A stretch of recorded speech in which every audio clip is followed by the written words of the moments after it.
आता मित्रांनो, खूप मित्रांची कमेंट आली मला आता ते यू पाईप कसं फिट केलेलं आहे. ते यू पाईप म्हणजे एकदम आसानीने फिट केलेले. त्याला आता काय केलंय, पंपरला दोन होल मारले, तिथे म्हणजे अशी पट्टी बनवली. एक पट्टी ते फिट केलेलं आहे, मधून रबर टाकलाय, कारण ते हल्लं नाही पाहिजे. त्या कारणामुळे जास्त कसं येतं त्या. आणि खाली काय केलंय, इथून एक पट्टी मारली वेल्डिंगची डायरेक्ट इथपर्यंत. आणि याला एक वरून नोट असतो, ते वेल्डिंगच्या करून जी पट्टी जोडलेली ना, तिला एक होल पाडलेला आहे. त्या होलमध्ये हे टाकलेलं आहे वरून नट. ते कसलेलं आहे बघा, दाखवतो खाली.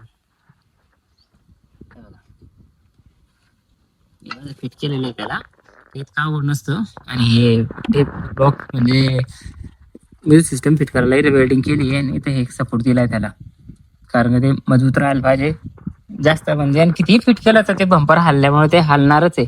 म्हणजे खूप मित्रांची कमेंट येत आहे का भाऊ ते हलतच ते, म्हणजे कोणतं बी असो ते हलतं. तेव्हा कंपनीनं फिटिंग येतं ना, ते नाही हलत फक्त. कारण काय होतं माहिती का, कंपनी तर चौडी प्लेट देते खाली, जे आपलं हे ना, इथे एकदम चौडी प्लेट राहते खाली.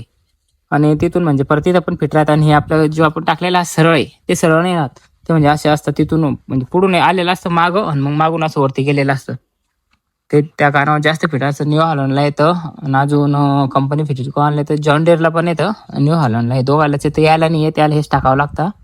आणि अजून एक गोष्ट हे ना, 6 इंच कम करायचं बरं का खालून. आपण यू पाईप घेतो ना, तो यू पाईप जास्त उंच असतो. ते जास्त उंच असल्यामुळे काय होतं माहिती का, ते जास्त वरती होऊन जातं.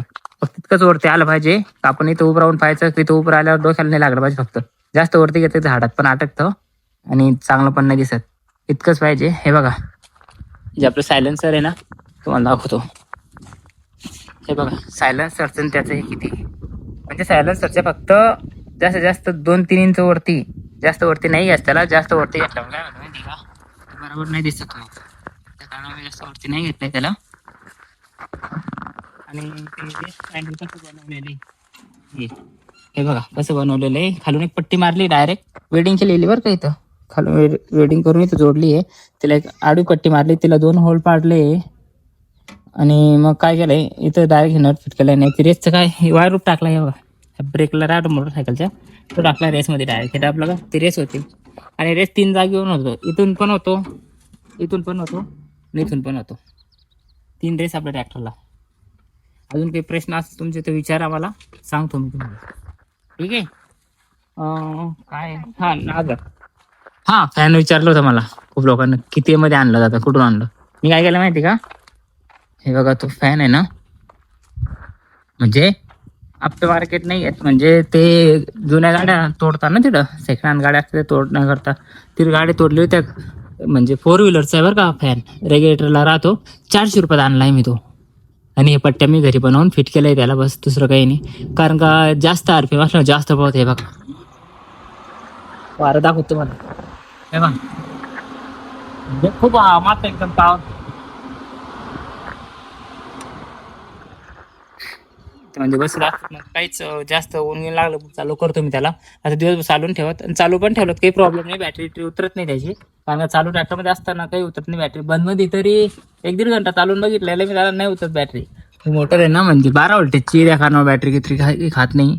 पण हे पॉवरफुल आहे खूप. हे आपण पंजाब हरियाणा ते माग होतो ना, ते काही इतकं जास्त फिरत नाही, ते वारा पण मारत नाही. ते खूप हवा मारतं, कारण ते गाडीचं इंजिन थंड करत असतं त्या कारणामुळे. अजून काय प्रश्न होते तुमचे.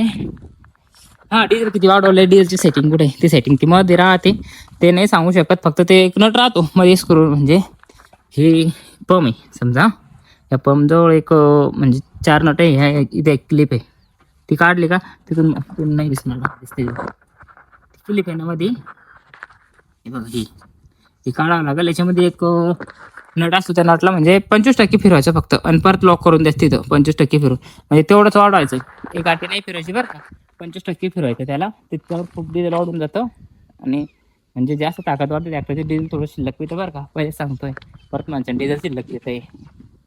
पण कशा पण वावरत चालतं मग फर्स्टमध्ये. लो गिअर मी त्याला कोणत्याच वावरत नाही मारत, नुसतं फर्स्टमध्ये जास्त कडक असलंच फर्स्टमध्ये, नाही तर सेकंडमध्ये.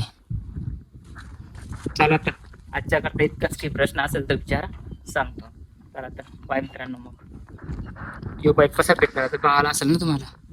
आणि ते म्हणजे फिट करताना त्याला फक्त सरळ घ्यायचं आहे. बघा हे किती सरळ आहे, म्हणजे असं मागं पण नाही होत्याचं, आणि पुढं पण नाही होत्याचं. पुढं झालं ते असं झुकलेलं दिसेल, माग झालं तर मग उठलेलं दिसेल. एकदम सरळ घ्यायचं त्याला, ट्रॅक्टर सरळ जागेवर उभं करायचं, तेव्हा फिट करायचं. चला तर बाय मित्रांनो मग.